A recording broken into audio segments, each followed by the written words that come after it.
e pe o ke riso whakauwa e air kinga. Amen. Ki ngā, o ki ngā inga ki ngā Yesu, leho ki ngā inga i Paulo. A ki ngā inga i kako. Ai longa. Ai longa mawhai. Le koe sau. Ia o whakauwa o whaari e Paulo whakauwa o ki ngā la ia. Ile manguia. O ngā wai loa wai a ke riso longa ola. O le moli mau maa losi ilwa ia. Amen. Amen.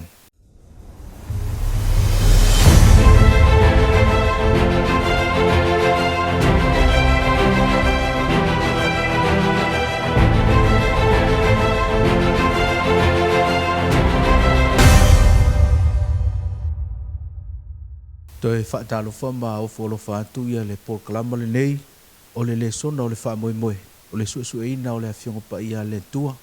Te au nei ia o mātou mafuta ma whaasoa ina le awhionga pa ia le tua le sunga i le whaifi au ia kōlao le ngatai leo le sunga i le to ina ia Chris. La mātou tamu whai e whaasoa ina le sona o le vaiaso le nei whaautu ina o le ola ma le oti, mana tua le tātou te suesu eina i kua ta atua nei po le tolu masina. Le autu e whapea tu whaatasia le langi ma le lalo langi. O ke riso i tutono le tusi o Filipi ma le tusi o Kolose le ala la tātou tau mawhai. E wha i liliina le autu o le ola ma le oti i tutono le tusi po tusi ngā Paulo i le tusi o Filipi ma le tusi o Kolose. Ali a mataina le tātou whasoa. Lau whael tātou talo. Wha manuia lau fio le whaafonga o tangata. A o le mātou whasoa foi. A vea sa mātou au nanga whaatau wa. E ala tuai lau fina ngalo i se o lo mana o mia le nei whaasoa. Amen. A mangalo i mātou ono o Yesu Keriso. Amen. Amen. Ola maleoti. Lona winga o tusi ngā Paulo i le tusi o Filipi ma le tusi o Kolose. Le ala tātou wa ai i le mata upo le ola maleoti. I matua tau loto whai mai. A wa o lo wola ua ia Keriso lea. A o lo woti o lo manuia lea. Pea feita tau te maita wina e iai le manatu e tele ona whai maitangata. O le oti o se vaenga o le soifuanga. Al mea moni pea feita vai le tuspa ia. E le ita pena ina e le atua le oti o se vaenga o le soifuanga le nei. Le ala la tātou vai a o whaalau tele mai e Paulo wa e i el whaamatalanga fu i lea a le tuspa ia le tusi o koronito o lo i el whaamatalanga. O le maliu Yesu e whaato ila loina ai le oti. Ia po le toe fili fo i lea o le laulangi tau ona wha umatia. Ina le la to atu le avanoa ia na uauna. La tau te whaalau tele le vaenga leo tātou a whaatua muanga. Ia ona mei leo tātou le son lau son Chris. Ia ona whaasona mai le sunga le ngai ia kōlau. A ole i tautala Paulo i le.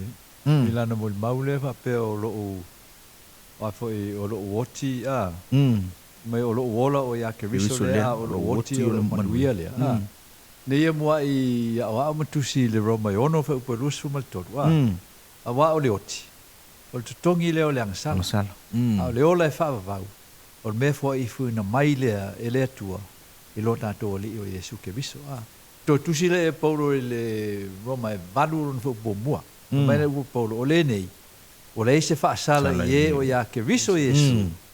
O e le sa vavali i la le tino. Ai la le nganga. Amen. So ina le na pai lango mai e apostolo ia tātou le mata upula le.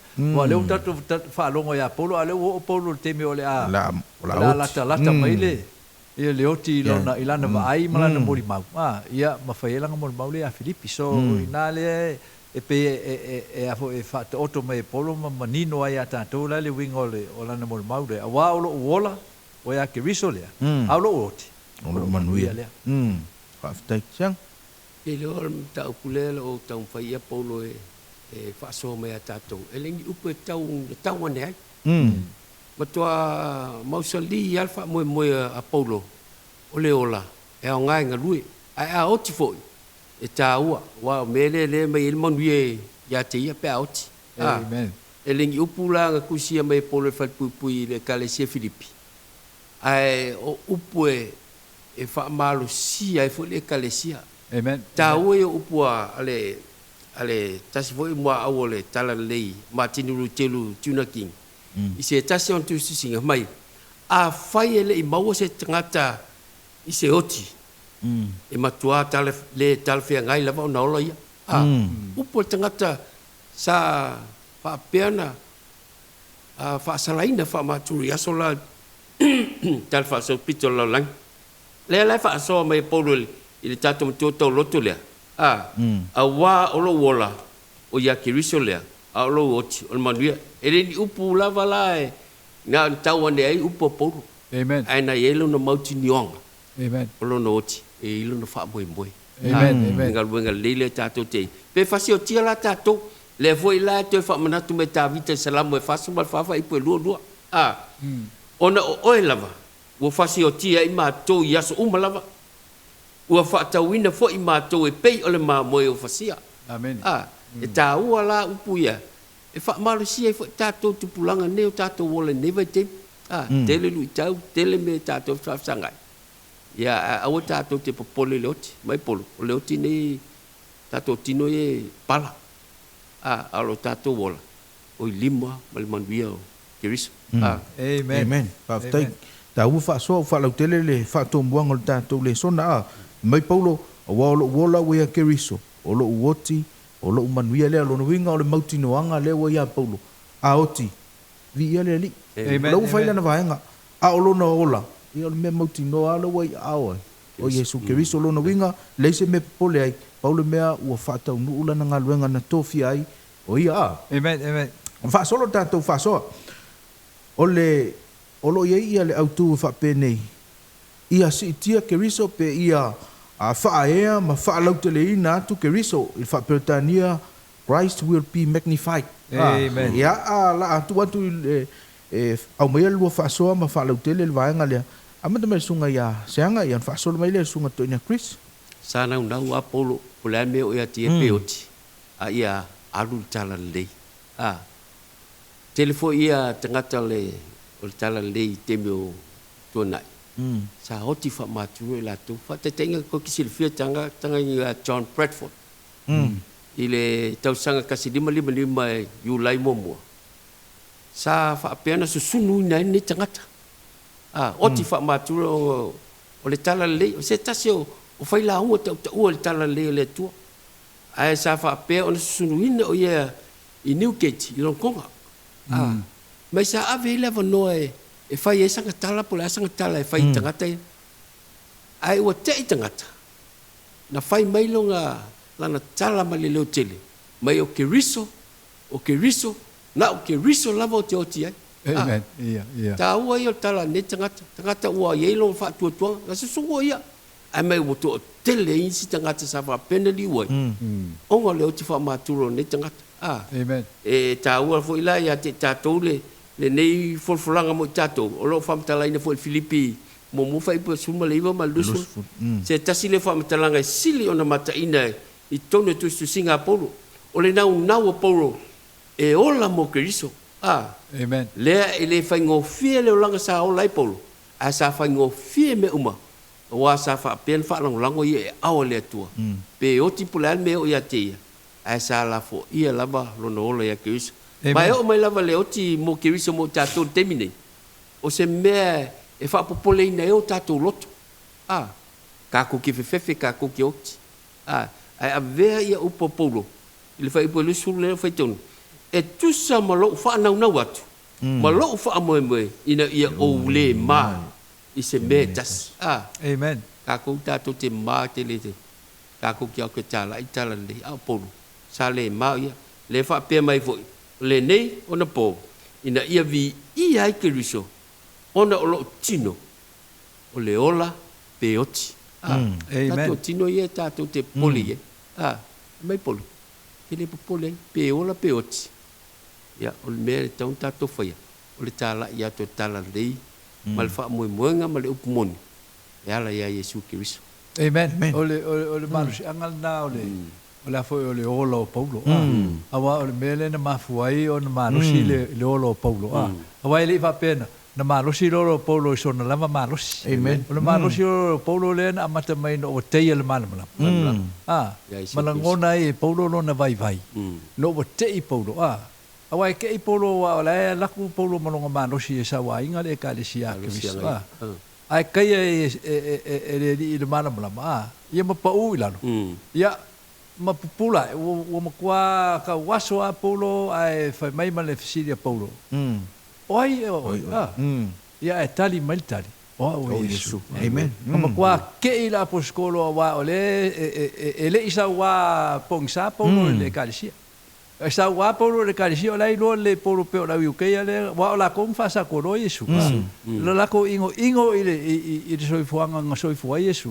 Malanga bol mau malanga o nga a ole me o fo ngia nga fai il so fu Yesu le nga renga malo singai po ole fai Yesu le wala nga e ko waso ke o ki ko fai le mal o fia ka sanga ko fai ala ka kale Yesu long man leoti wa le nga le ka ka kuria i ole fa ka o lunga la e Yesu i longa so fu le fa ta va leoti ai fa ta wai leola le la ling fa mai po o lo ola o ia ke riso le o woti o le ai la lenga vai e po i afo i ya Yesu o la fika ya ila le tamake seko ngama kwa i pupula ile mafo polo le wingo upo Yesu len fa angia ku lunga le e afo e kakalai o la ka kalo mai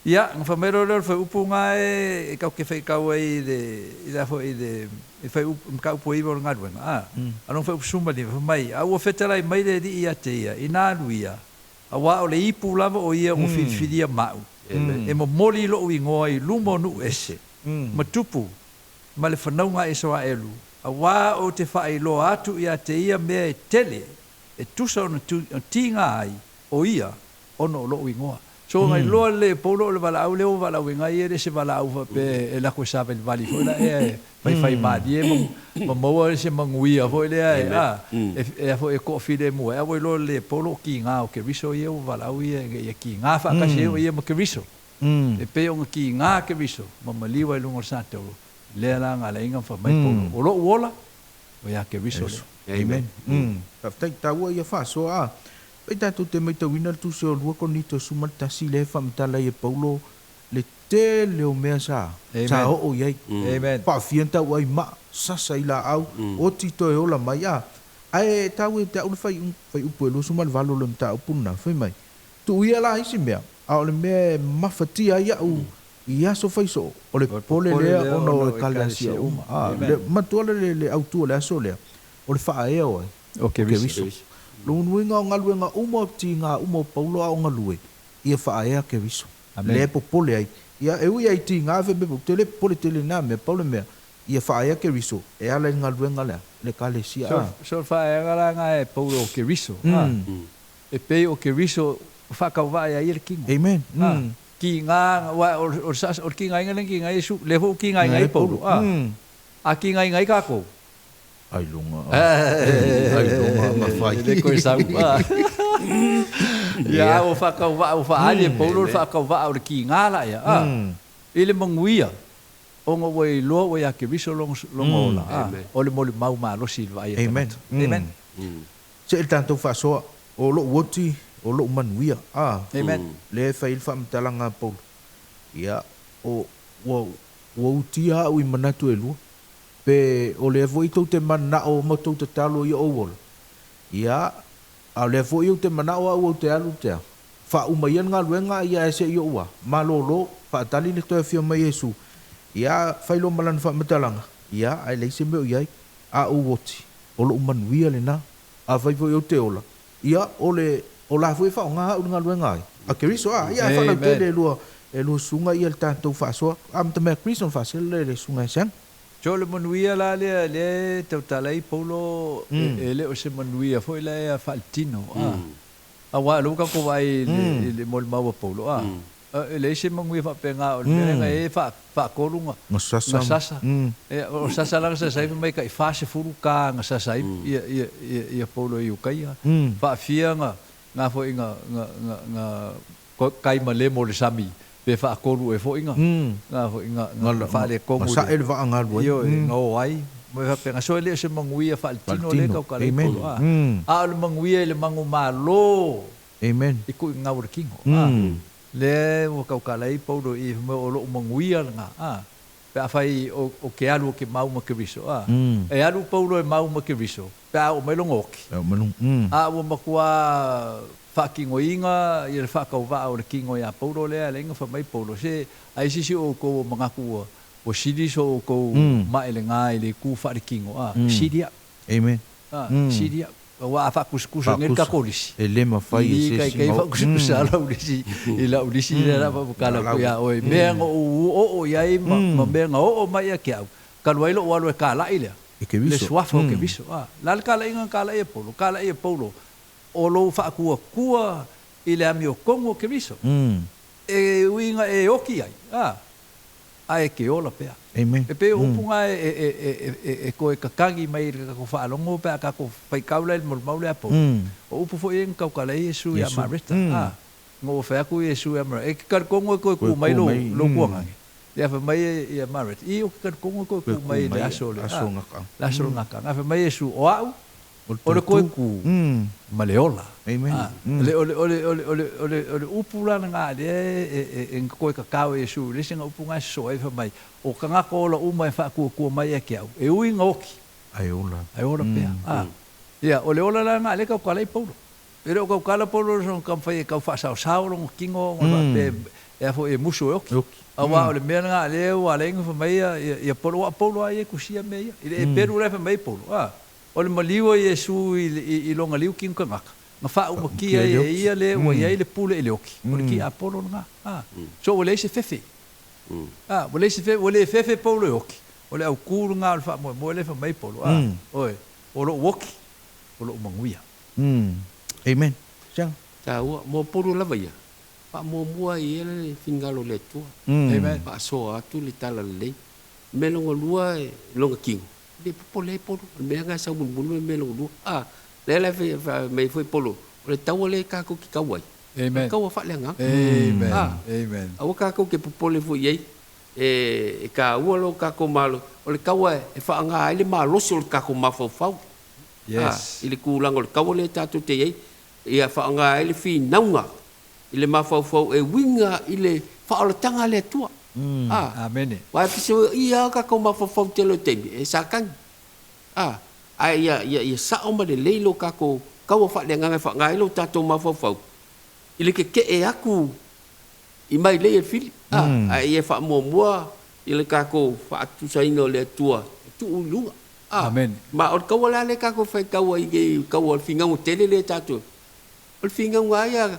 ale tua msakan au ka ko le o nga ko kong e fa nga inge tatu e ala fa nga ingo tatu ma fa ile tu langa tawa tol tawale fa le nga ma e me la tele na mai Paulo o lo tino o tele pole la va ia wa uma tino ni yo le ai foi solo ma fa wa o ma fa la le fa il tawo le tatu o le pumoni la o le pepelo yo sakan dio e kam fa ya sakan o le mafu anga ya sakan o le fa siokin fa leanga oe amen ai o le tua la va ia ma le tala le ya polo e fa nga ine tatu ia la ve ingin tengat o ale langi ma le fa ba amen amen Aftai taua. Le to o sunga ya se anga yel vanga le o le taua le tatu tau i le faletino. E fale nganga. Lona winga o le manu malo fo i po le kein e le faletino. O le me fale nganga fo i. E ta pena o ta pena ele tua. Ia ai le faletino. Lona winga o le taimi tatu te o ti e tanto malolo o ta pena i tatu mo le tauina ia po le manu ia le na tau tala ia Paulo amen wa ele faletino me tatu faso o lo ia le autu fa penei ua o mautinoa being confident wa ele le foi upule tele na ina AVCC ina tangata fai mai o lo ia le fa mtalanga fu ile tele na AVCC tangata fai mai o lo woti o lo mafuta le ia ke riso o le tala na Paulo le vai mer te meu te ai wo fialu mate mafuta mai merda una lona winga o ti tanga taru sa o ai fe le lang ya ai fa lo tele lu sunga amata mer sunga sanga fa sunga ya Chris e lo ele nga tusale kulanga le o kilo langu male mal fa tulanga ngal tus pa ia o ti tanga to betis bai ya lu tino la lo inga le nga lu lang al tala le Paulo ole fa ngau Paulo ia mala malama tangata o le file munga o longo langa pe auti Ole atu uma le fa moe nga lo ngoti le pe sa le langi pe le ile tu lo e malolo ole tala langa polo le ka fa mai ole ama felo e male tu te mia ele ai ole manga ko polo ku wau ile fa masingonga le tua ile tu langa olo ola le fa moe le aru ye ole tu langa fa mal bele le mai polo oti ma felo e male tua le ai ole tu langa le fa malanga bele ye oti al fa moe nga le ola polo le wol tunga ma e fa il fa masingonga le tua mati felo e male tua te mun bul pe fi fa do mai amen wal fa moe nga langa mo tatou ale fa pe oti lo alu lang ate te inga kala le mele songa tala ya rasal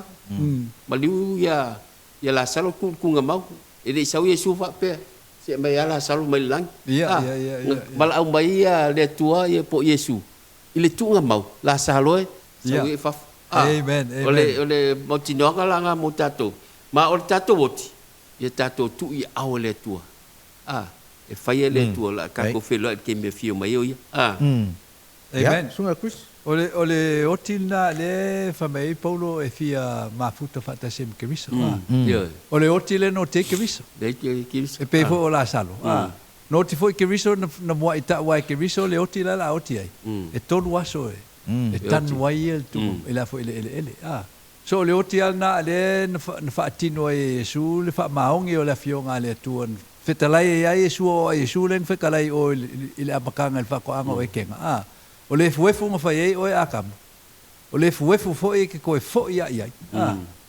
le lang fa ko fa ka ngu e Yesu le ako koanga o langa upula ia ngo wa fa kasila ma fo i maleoki Yesu ngalu le Yesu le wa o le ka o le alu Yesu il kangunga le o long ko fa fo inga nga o kanga kanga fai le fuefu ile ai ko ku mai le o Yesu le kingo fo leo wa fio le langi e kausi mo kako inga yo la so fa ali mai ai a kako fe lo ai la mai Yesu le ke milaya e fa mai lo leo o kusia Paulo la le mo bo ke sa ngim ka po fa po su lo su fiku e mo fo ko ku mai o ke ya Cristo on fa fo sei leo nga venga o la makoi ma feiro ai mala ko idea o fa ka se ale maleri fa so fa ma nginga nga ole ola fo ole o male ai Yesu mal kuspa ia ele o ki si al le la awa nga va pe fio ki muka ko mo la ele se ko ku ele se nga ko fio ma Yesu mal ko ku ele se ko ku ele foi se wingo ole alanga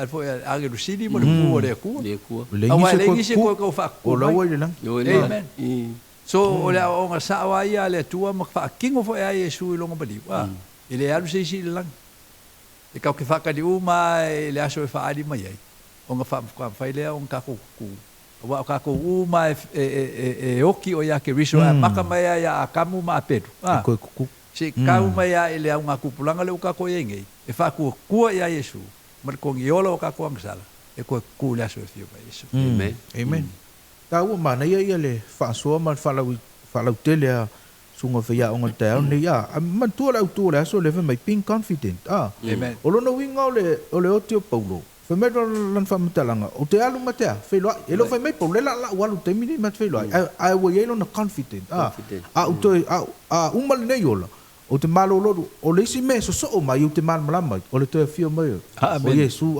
wo ye le confident pe te o tipea o le la ma fe lo e lo fa mai la ma fe lo te mini ai mautino o ye le mautino nga pe le te mi le ma tu te mi no walu ta o to fa mai sa fa ta o to ngai lo tu o le muli ana o lo wa o le tata no ma fo mai ya o mo le lo to ma se me o le me no to ya la ifo o te ya la ifo lo te il fa mai ma fo mai le o te le lo isi me uma lo no winga le me o le nga tai lo man malama o mata no ma fo mai la o le lo si me o le me mo no to vai o fo mai le na fa lo ta to nga fa pe na fina nga lo Paulo o le va me Paulo o le me mo muli au te lo o le sa unga lue o ye lan mo tino nga ele te mi le la o ti ai o le me mo o te man malama o afio me Yesu o lo man wi le na amen ya me ida to fa so lo na vai nga fai ya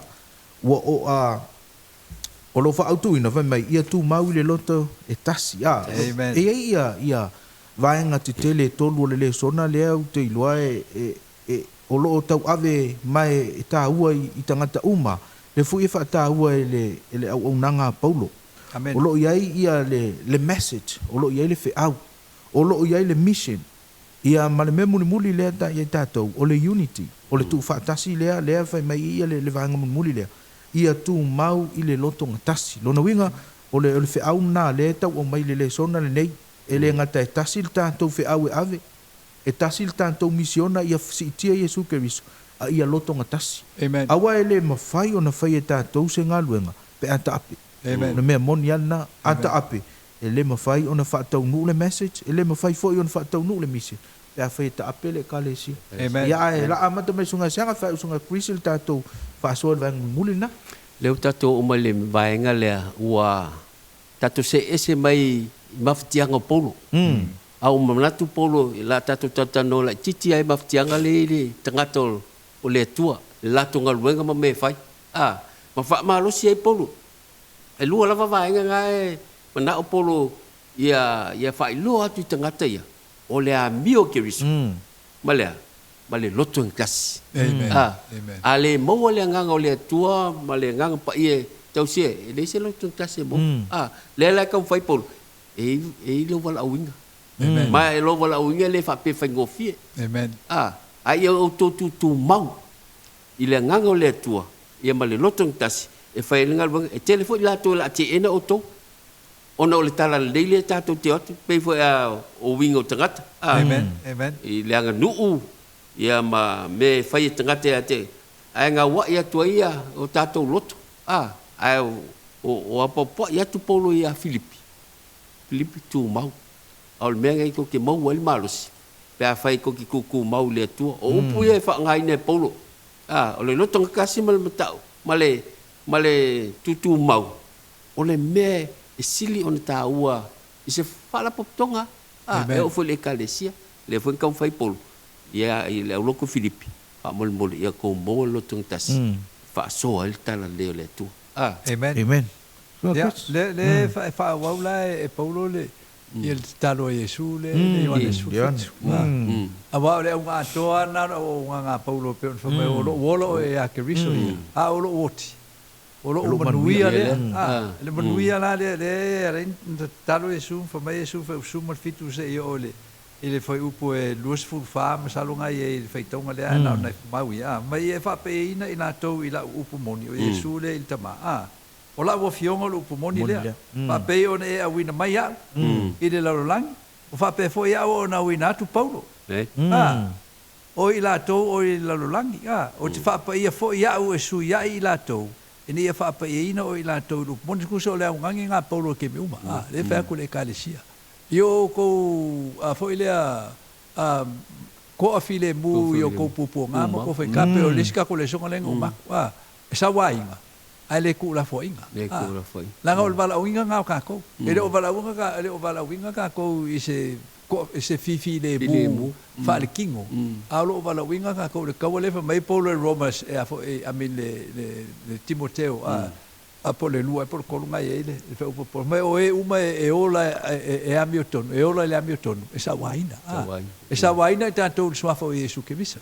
na la tala ia le fo le fata va o le tino me faltino alo tanto si ti lunga me fa le nganga ona fa beire o le fionga le tu e tanto o te fa pe ino fo ia o su ia ila to ine ia fa pe ino ila to il upumoni ele fa pito la utalo mo ila to ne ila to fo i o e fa tu tua ia te au ono la to upu ina ia tasi ila to uma fa pe o el tama o tonu ia ta o fo i o tonu ia te oe ina ia tasi ila to tonu ia te ta ua ina ia tal tonu la langi ko a wina mai e au nga ko nga o la fo o maule a Paulo malanga ungangi le kalesia yo ko lo ko kasi yo ko ku mau le fa ku kwanga Yesu Keriso o ko ke la ngofie ya e isi u Paulo nga e mulianga nga mai e la paka e Paulo i kanga ko e o mai e ka fa shele ya le uso mai fa ku kwanga Yesu Keriso fa mai o la ko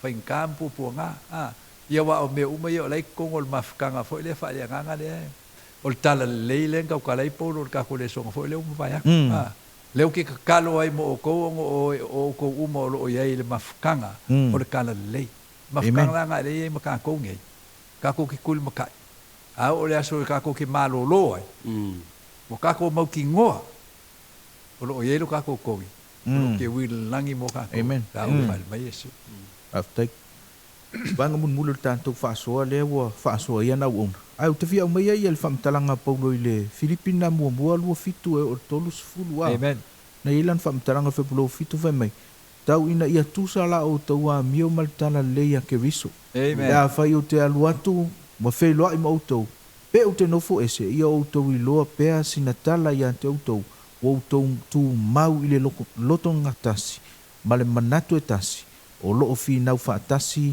mo le fa tu o ile tala le mai me talanga paulo ia tu sa o to mai o pa no me tasi tanto o tanto wa mio le tu on tanto tasi le pe me le me fa se pe o te watu pe o te le watu ai o fa longo tu ala lo to tasi o to lo no wingo le vai nga le mai paulo o lo wa o ia ke riso a o lo te lo manuia a wala to pole mai pe o te lo te va ai o to nga ai o to lo to tasi o to fai pe la mio ke riso le sa fa ta ia tu ia te o to le ilisian fam talanga foi le fa ta mai ta o no lo te fa ta ia ke riso o le winga la o le va nga pau o le lo to tasi o le kalesi o le fai o le mio ke riso wai le fai na no fa tu le fa tasi ta o ai ese la wa mio mio le o mio o le lo tonga tasi na o le lu na paulo e uia ina fainga ta le na lu so no e fainga ta ele fainga fi ai ana fa malo si mio keris